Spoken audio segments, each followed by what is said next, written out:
Well, guys, we're back in the triple-digit El Paso heat, but it's all worth it. I gotta say, I'm feeling slimier than the hippopotamus. Yep.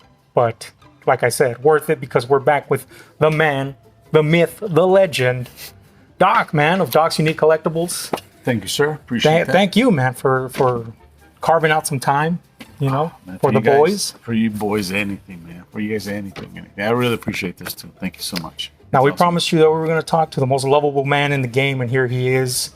I don't know, man. We'll just, pick at your brain, see what's going on. It's pretty hollow in there, but, we'll see what we can find. It'll make for a short interview. Yeah, very short. Movies, music, story times, all kinds of shit for you. Everything goes in the house and I'm gonna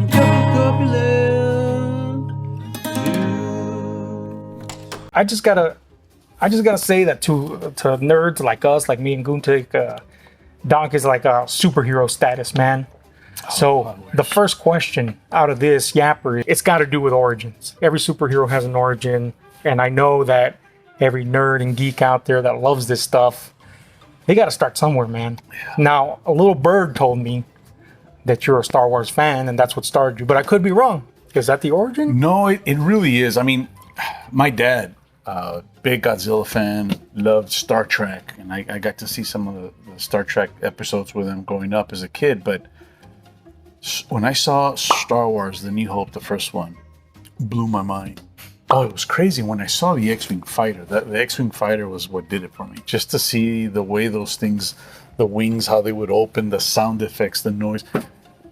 I couldn't get enough of it. My uncle and I, we went and saw that movie like 4 times. Just could not get enough of that movie. And it was greatest thing I'd ever seen. And from there, it just sparked that interest of sci-fi space movies, and it just took off from there. And then great stuff started coming out. Star Trek II, Wrath of Khan. Then you had Battlestar Galactica, the series on TV. What was the other one? Buck Rogers. I don't know if you remember Buck Rogers. All those shows and movies, just my mind just started wandering. And did it become a thing where like nothing could match up to that moment where you saw Star Wars, or was everything you're just devouring it no matter? I was just devouring at that point everything, because you go to Battlestar Galactica and the Viper that they were using to fight the Cylons. I love those ships too. So everything had its little place. Yeah, something that would just catch your imagination. But yes, by far Star Wars had it all. Say what you will about Star Wars. I mean, God knows it's garnered a lot of controversy as of late. And if you've been watching us in the channel, you know that every chance I get, I throw a little punch at it. But I mean, say what you will, man. That film, when it first came, the films when they originally came out, they were groundbreaking, man. So I can only imagine what it was to be a kid or young adult or whatever, seeing something like that, which was at that moment nothing like that, man. Nothing compared. Nothing like it. And you know what? You bring something interesting to this conversation, because even when Phantom Menace came out, we were adults already. Okay, so we weren't seeing it through the eyes of a child. Yeah, we were already having expectations and adult expectations for that movie and where it should go and what we wanted to see. But when you're a child, when you're a kid, you go in there with. I know of kids that thought Force Awakens was the best movie ever, because they have no, and that's the beauty of it. So when you go in to watch these movies, you have to put yourself in the shoes of a child, a little kid, and forget all that and what you want to see, how you want it to be done, or what character should. Forget all that. Just go in there and see it for what it is. But those first 3 movies. Oh man, life-changing. Oh yeah, Empire Strikes Back. Oh man, even a Star Wars hater, Empire is great. It's just great, serial style sci-fi adventure. It's beautiful, man. Oh, and that's the one where you're like, the good guys lost. Yeah, it was dark. It was for that movie for kids. I remember I was impacted and I was pissed because Leia picked Han Solo and not Luke, not knowing who. They were brother and sister at the time, right? Well, that was awkward. Yes, it was. Sort of a private conversation. Very much a family type moment. But it was just all these mix of emotions, and it was nuts. So I got to know, when Return finally came out, going in, well, first, did you go in knowing this is the last one, where that's it? After this, nothing. And knowing that, how did that affect the viewing experience, if at all? It was 82 when that one came out, because I was still in junior high school. Mm-hmm. So I wasn't a little kid anymore, and that's when your mentality changes a little bit and all. I love the effects, the special effects, blown away by finding all the different things that were revealed in that movie. But I was disappointed with the Ewoks. I think everybody was there. That's a half good movie in my opinion. Yeah, it lacked that. It was, they made it comical and it was nice, but the effects on it, seeing that 3/4 built Death Star, amazing, right? At one point, there's a scene where they tell everyone it's a trap. It's Guntik's favorite scene. And now you see all these different TIE fighters coming at them. That was at one point one of the most expensive ever made special effects scene. And it was just, that's one that I can keep replaying over and over and over and over. So I gotta imagine that somewhere along the way, despite you still loving Star Wars and sci-fi, somewhere superheroes had to come in somewhere. Well, superheroes, have always been a thing. Spider-Man, I grew up loving Spider-Man. Now, for some reason, the cartoon, when I was in elementary school, my cousin George, him and he'd go to my house and we would watch the Spider-Man cartoon. And I just thought Spider-Man was the best ever. There was something about Peter Parker that, to me, was like I could relate to it. And I don't know, to this day, I can't. He's your boy. He's my boy. He's my superhero. So the years passed, and nothing good ever came of Spider-Man from a TV syndicated show, because they made one which was horrible. Oh, yeah. It was like the live action one. Yeah. Oh yeah. Yeah, and I still love to watch it. I would crave for them to put Spider-Man on when he used to come out on the Electric Company show that they would do on PBS. Even those few minutes that he was on there, I would just freak out. But when they made that first movie with Tobey Maguire, oh man, they did it so good.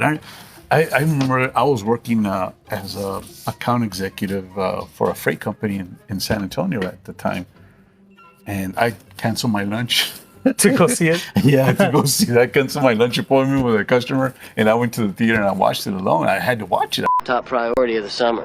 I think in a lot of ways that movie shares a lot of DNA with like a Superman, the movie with Christopher Reeves, in the sense that it has that feeling of a comic book that balances like campy elements with serious material just perfectly, man. It was it gets away with it. There's stuff in there that in any other movie you kind of be like, come on, man, that's corny.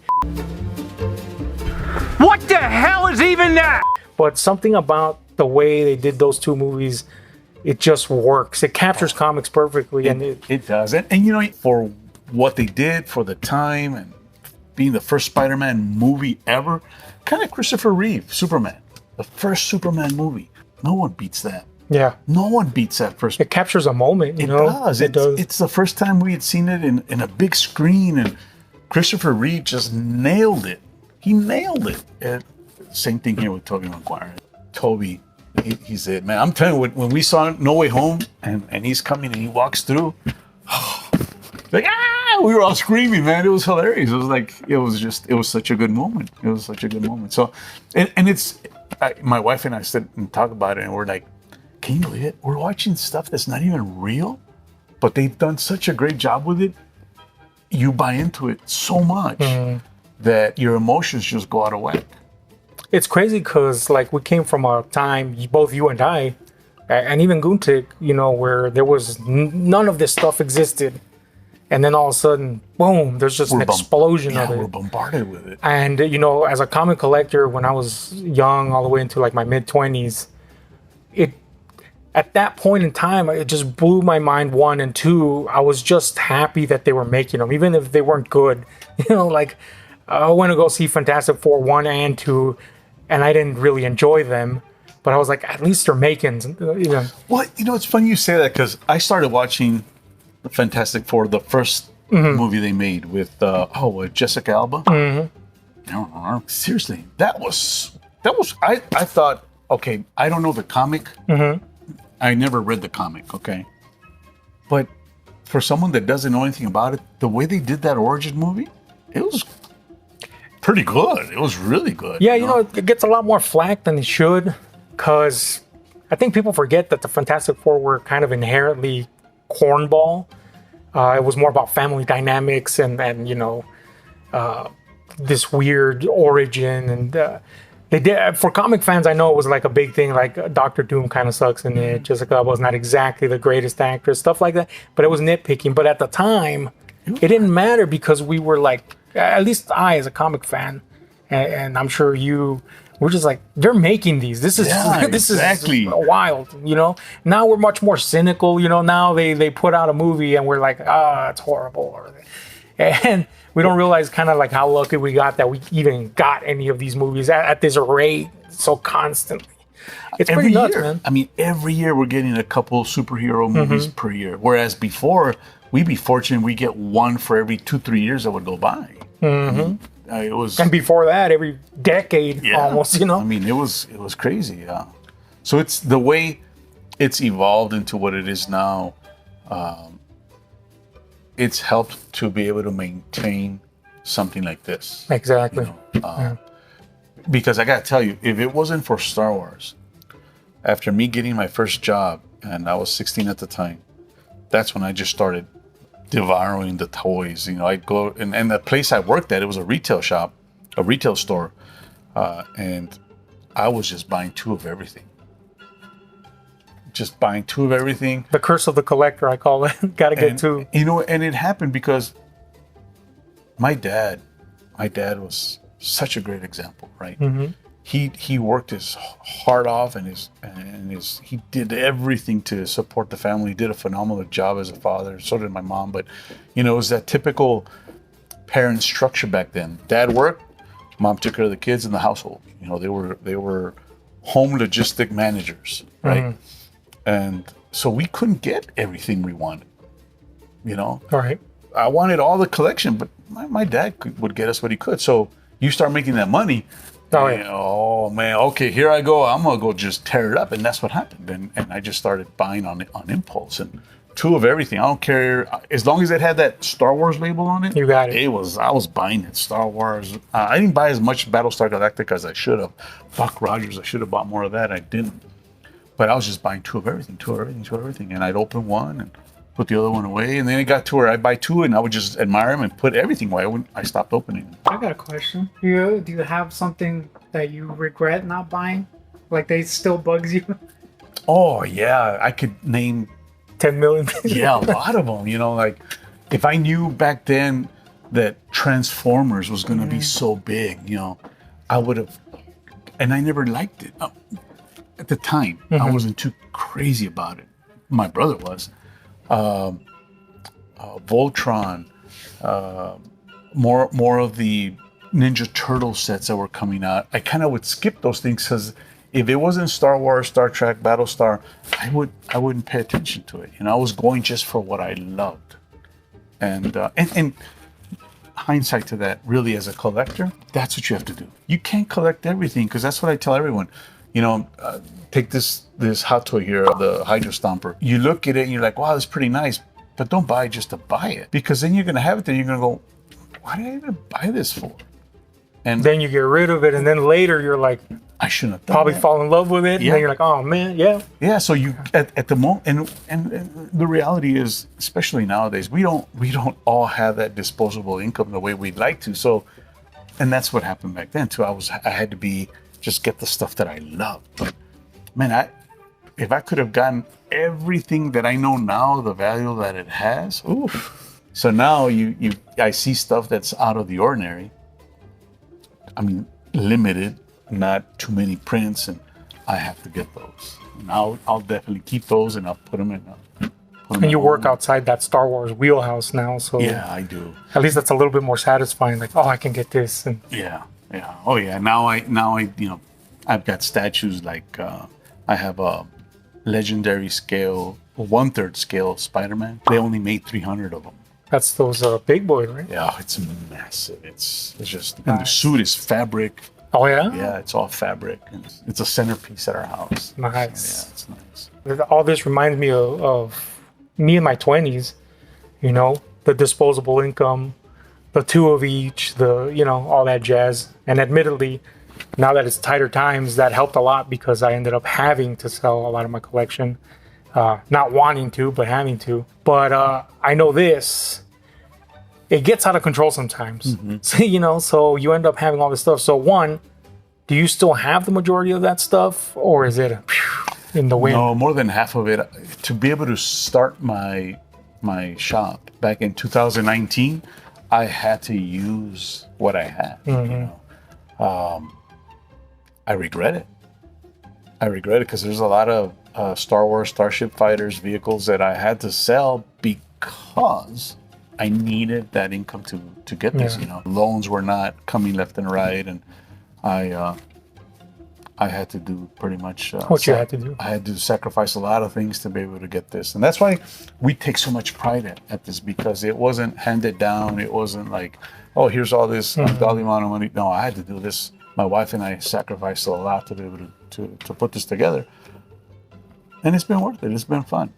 It's You definitely feel the soul when you walk in here, man. The first time we came, which was now years ago, it's kind of crazy to think, you just felt the difference. Like, this guy cares. His people care because he cares, Our team is phenomenal. I can't say enough about our absolutely, man. So you mentioned your wife, and you are in this, so I can only imagine that she's like, that's my boy. He can do the collecting thing. I'm behind that. Oh, she is, and she collects too. Oh, really? Yeah, well, she collects the Loungefly bags, right? I mean, I can. There's certain things that she loves to. She'll tell me, like, when I'll get certain statues, she's like, okay, that's got to go to the house, right? And I say, yeah, okay, we'll keep that one. So, and that makes it fun.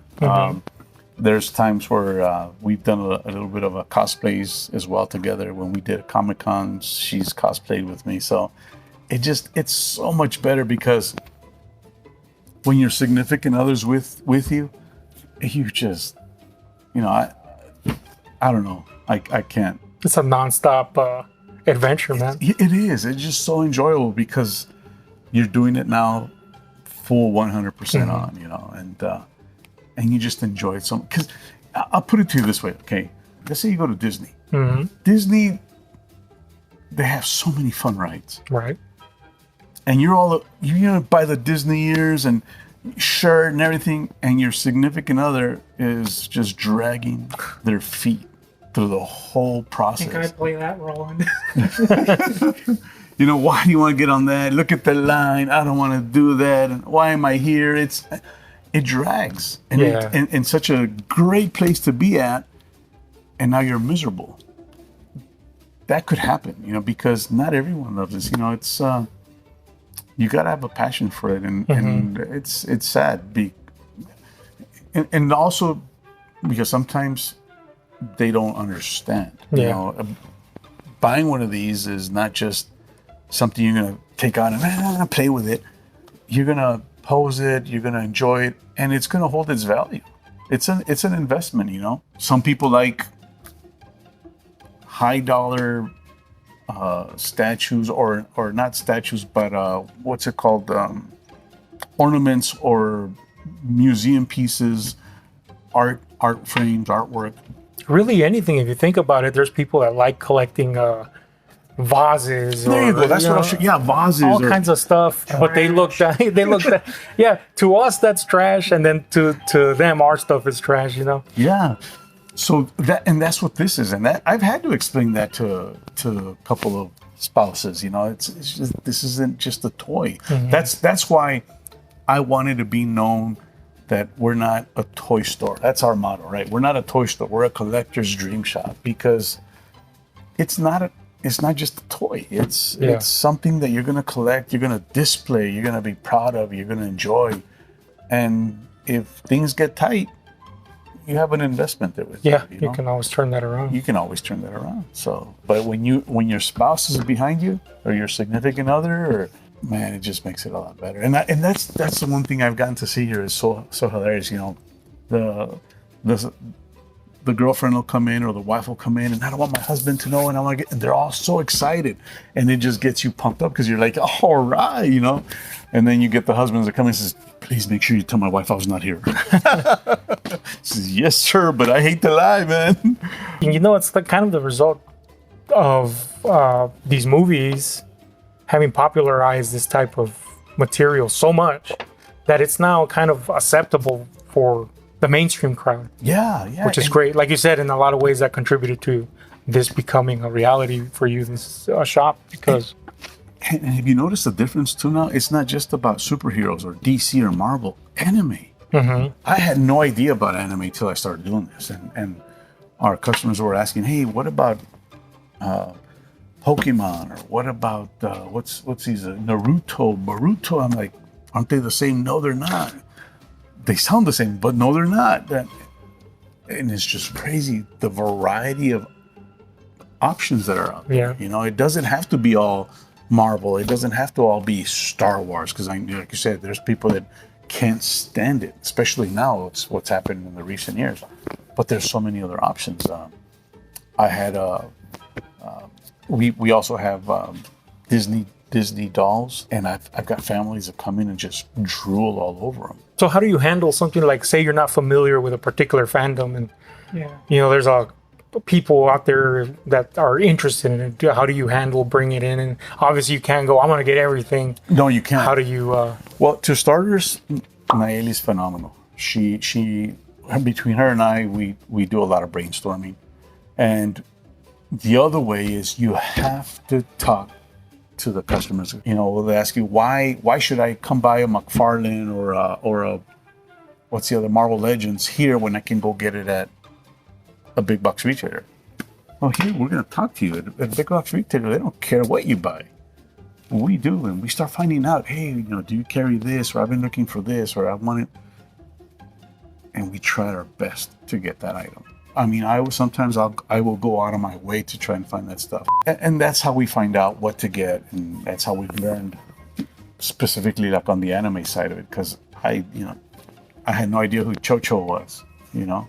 I still have no idea who Chocho is, but you got him. But in it's case somebody here, wants him. If Chocho is in demand, we got Chocho here, you know. And it's due to that. You have to communicate. You have to have a conversation and take interest. That's what I was trying to think of. You gotta take interest.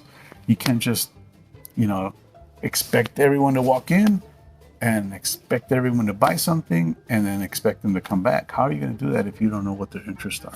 And I can attest to that because that was exactly the experience we got the first time we came, all the way to the most recent time. Every single time, y'all never not been that level of accommodating. I've never been at a place where I was like, I want to go and get it from Doc. You know? Thanks, man. I appreciate it. You know what I'm saying? We get, and Guntik too. Many times we've seen something over there and then we're like, oh, but Doc has it. Let's get it at Doc's instead. And we kind of cover the gamut. You know, he'll get like more figure stuff. And of course, I've gotten these things that I normally can't afford, but Doc's always been very accommodating with his layaway plans and stuff like that. Which is like, I mean, come on, man. That's the collector's dream shop for real. It's a testament to what we try to do, you know? Because to me, I live by, I want to treat everyone the way I wish I could get treated. And I got to say, man, that's something I admire a lot about you that I've noticed for a long time now. It's you have this conviction about your vision. You're like, this is what I want, and I don't want to stray from that. And some might say, well, that's a little inflexible, but no, believe me, he knows what he wants. He knows why he wants it this way, and he's determined. And that's pretty damn admirable, man. Not a lot of us have that kind of like unshakable thing. You know, the moment something comes in our way, we're like, oh no. And you know, of course, obviously, you know, like with any place of business, there's ups and downs. Yeah, there is. But every time we've come, no matter where you might be on that, you know, roller coaster ride of business, you're always like, this is my vision, this is the way. And it is, man. You're like, you're determined to providing a high quality experience, high quality products, and the service. Thanks, man. You know, and don't get me wrong, there's days where you do feel like just throwing in the towel. There's days where that's why I appreciate this so much, because there's been a couple of days where you're just staring out the door and no one opens it. You don't hear that chime and you start to panic, and but you can't stop. And that's where I will take a few seconds to say thank you, Blanca, because my wife is my pillar. You know, she'll see me when I get home and I'm stressed and frustrated, and she has a way to level me up, and I don't know what I do without her. That's awesome, man. So Evenly yoked, you know, too. yes, That's awesome. yeah, That's hard to come by, period, you know. yeah, it is. And then secondly is your team. You know, they see you and they don't just give up either. You know, I can't. Nayeli's always here. Well, why don't we do this and why don't we do that? And that's why we come up with these kooky reels and, you know, little shorts that we do, and trying to have fun, and because that's the kind of environment we want to have here. You walk in and it's like totally different, you know. Yeah. I just gotta ask, what is your favorite item in the store right now? Something that I've wanted to unbox, and I keep seeing it. We've had it for some time. It would be a big investment. It's that Godzilla head bust by Prime One. This is a bust that I want to open so bad, but you can't. You know, it's almost 30 inches, almost 3 feet in height. Lights up, and I love Godzilla. Again, because my dad, he's the one that introduced us to that. But it's I don't know. I don't want to break it, because collectors want to break that seal, you know. Yeah. And it's the only one piece I have, and I know I'm not going to be able to get another one. Another one, it was a Luke Skywalker hot toy that we had from in his Bespin outfit, but we sold out, and I was hoping to keep one. It's just to say one in general is so hard, man. It's like you put my back between a hard place and a rock. There's so many things, and I don't have her here anymore. But the Black Widow. The Black Widow, yeah, that's cool, man. Now she's on my desk because we had to make room for the Flash. If they were to make a 1/6 scale X-Wing fighter hot toy, I would be all over that, because I mean that thing would probably be the size of this display and just in length, and the wingspan. That right there would be my dream collectible. That would be the one where you're like, that's the last one I get, but then you don't. You continue. You can't say that would be my last one. So what about at home? What's the thing that you're like, this is the crown jewel of my collection? It's my Spider-Man. That legendary 1/3 scale Spider-Man. It just sits in the middle. I've got Spider-Man, then I've got Iron Man and Thor. Then on the other side, I've got Superman. He's kind of like floating. The Mandalorian with Cara Dune and the HasLab Razor Crest. And on the other side, I've got the 1-to-1 size Gauntlet from Iron Man. And then I've got the Hulk from Avengers. He's a 1/4 scale size. And then I've got the life-size head bust of a Spider-Man. So when you walk into our house, that's the first thing you see is this big old head right there. That's awesome, man. No, and again, I thank my wife for that, because she allowed us to convert our living room into a theater room. So that's pretty much where we watch our movies. We'll go see some stuff at the theaters, but now we watch pretty much all our movies at home. Yeah, I think that's becoming the better option nowadays, especially with and she makes great popcorn too, man.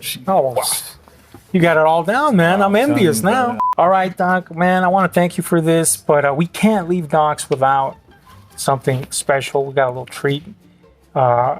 Just testament to Doc and how he goes out of his way to do the best he can to secure what you want. Guntik wanted a Man-Thing, a vinyl statue designed by James Groman, who, you know, has been doing a lot of design work here recently, especially for like Mondo and stuff like that. But he's also done this series of Universal Monsters for NECA that redesigns them with the turtles. And he's just a really cool designer. And so Guntik wanted the Man-Thing that Mondo released, and they had already been sold out. But Doc went out of his way and found, pulled some strings here and there, went into the dark alleyways of Gotham City or something, found someone that had it, and sure enough, he brought it to us, man. And it goes back to listening, because Absolutely. if it would have been up to me, I would have never even known to order a man. I never heard of it. So that's the importance of listening and understanding. And then you see, wow, you really wanted that. Mm-hmm. First things first. Got to get the gloves. The gloves. Here's what's crazy. This is from Marvel. What comic is it its own? You help me out here. That's the thing about Man-Thing. Even Man-Thing fans are like, what is Man-Thing again? It's always been more of a visual thing for us. The look of the Man-Thing is more what attracts people more often than not. He doesn't really get a lot of screen time, although he did here recently in that Disney Plus Werewolf by Night. He had like a little appearance. Oh, did he really? Yeah. But there was also a movie in the 2000s, which I don't recommend anybody watch because woof. But yeah, Man-Thing is just kind of one of those characters that always like visually appeal to both of us. And since he has got this huge Swamp Thing collection, he's like, I gotta get Man-Thing, guy, and it's from James Groman. Yeah, the only artist I like. The only artist you like? Like as an art. Oh, okay, yeah. So here we have, Doc's gonna do the honors of opening that boy You up. sure you want me to do this? You don't want to open it? Why don't you cut it open? Nah, you do it. Are you sure? Yep. Because that's like the collector's primary fun part of I don't like everything. touching styrofoam. That sound, right? The Yeah, screeching it's terrible. sound. Oh my! Look at that. What? Shut the front door. Man, that's nicer than I thought it was gonna look. Oh my goodness! How? Okay, so how big is this Man-Thing when he comes out? He's pretty big. He's big. bigger than Swamp Thing even, huh? Yeah, He's maybe gotta like be. 10 feet maybe. 10 feet. He's got a tree growing on his back.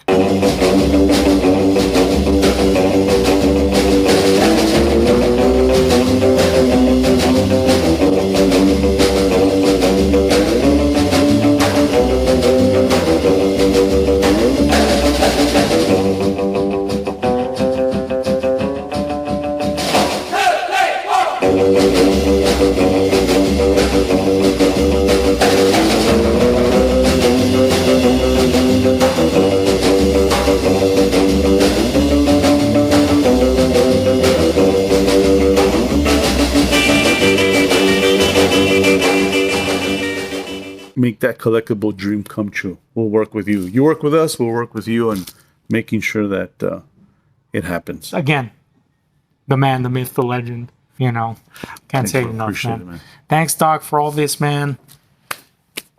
We love you. Same here, man. Love you guys. Appreciate it. It's you guys are hilarious. If you have not clicked on their subscribe channel, you have to because they got some great stuff on there. Like button. Sorry. Subscribe to the channel. Thank you, Miss Nayeli. She's amazing. Go and check out Doc's channel if you're a collector, especially obviously if you're a local to El Paso or anywhere near the area.